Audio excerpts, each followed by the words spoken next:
Hello, Professor Kentley here. In my last video, I talked about the history of English vocabulary, the history of the language, which explains why the vocabulary is complicated and thus why reading and writing and pronunciation in English are often complicated for people learning it as a second language.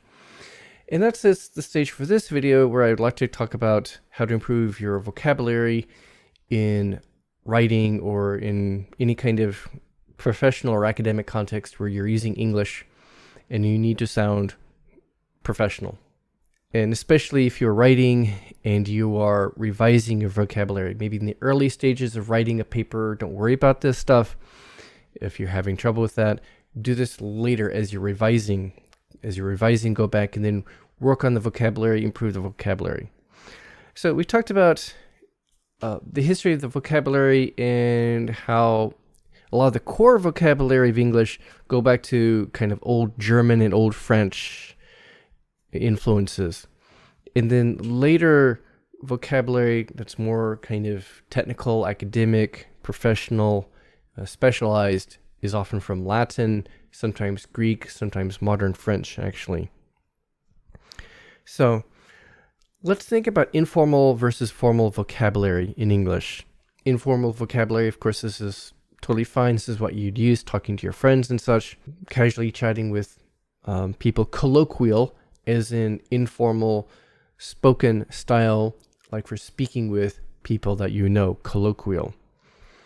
Informal vocabulary is characterized by shorter, high-frequency words. They're words that are relatively shorter and are very common and very frequent. A child would know, learning the language, who is raised in the country, in grade school, middle school, words like, table, chair, white, orange, 1, 2, 3, short, high frequency words, do, make, give, man, someone, things like that.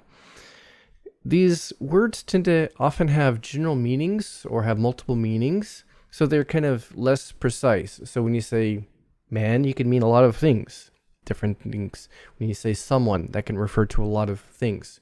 If you say thing, that is a bit vague, but it works for conversation. When you use a verb like make or do in conversation, that works. It gets the job done and it's fine. It's a general meaning, but a lot of the meaning it's filled in by the context.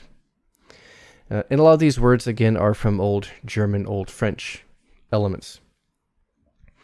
More formal vocabulary consists of often lower frequency words you don't usually hear every day. And why do academic people like to use fancy words? Is it because we like to show off? Well, yes, that's true, but it's also because they are more specific and more precise.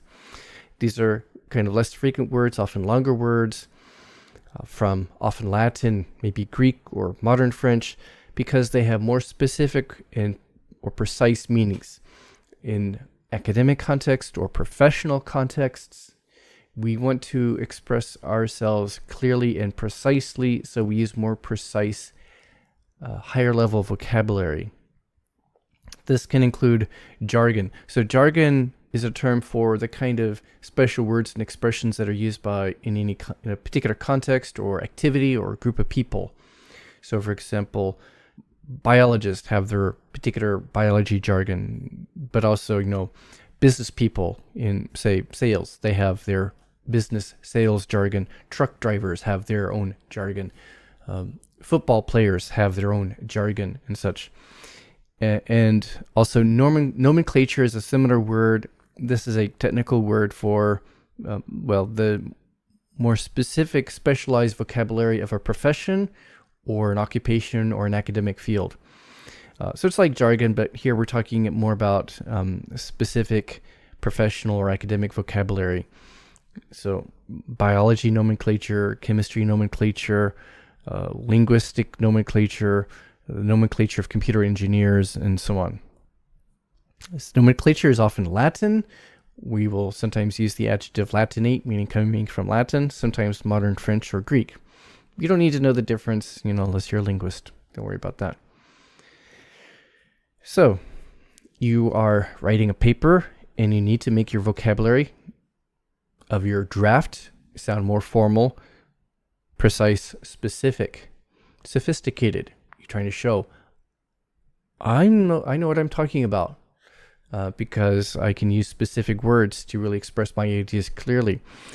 This could also be not just for academic writing, but for, say, business context, any kind of professional context or academic context. You want to sound more formal, more credible, reliable, confident. Some things to look for. Look at common nouns and adjectives. These are kind of common everyday nouns that are often general in meaning. Think about man, men, women, people. What kind of people are you talking about? Use more specific terms for these kinds of common nouns. Thing, what kind of thing? Use a specific noun, not thing or something. Instead of people, okay, what specific kind of people are you talking about in this context? Use a word that is specific to that context. Are you talking about voters, Canadians, teachers, people over 40, politically independent people, Republicans, Democrats, liberals, conservatives? Use something more specific. Also for common adjectives, good is kind of vague in general. Use something more specific, like successful, appropriate, suitable, efficient. I don't know. There are a lot of words that might be more specific and better than just good. Same for adjectives like good, bad, big, huge. Huge is really colloquial. Replace it with something else. So replace common nouns and adjectives. Replace indefinite pronouns. Those are, again, kind of very vague pronouns like someone, something, somebody, somewhere, anyone, anything, anybody, anywhere, everyone, everything, everybody, everywhere. You can replace light verbs and phrasal verbs. So let me explain these one by one. Light verbs are verbs that are very high frequency, very common, very general in meaning. And there's a totally fine in conversation, in formal context, but in writing, when possible, you want to replace these with more specific words. And often it depends a lot on the context. Like be, you could probably find dozens or hundreds of words for be, depending on the context, what works in the particular context. These are words that, children first learn in the language. They're high frequency, extremely common, extremely useful. If you're like speaking, giving a presentation or talking to somebody, can't think of a word, use one of these light verbs. Okay, instead of contribute, give.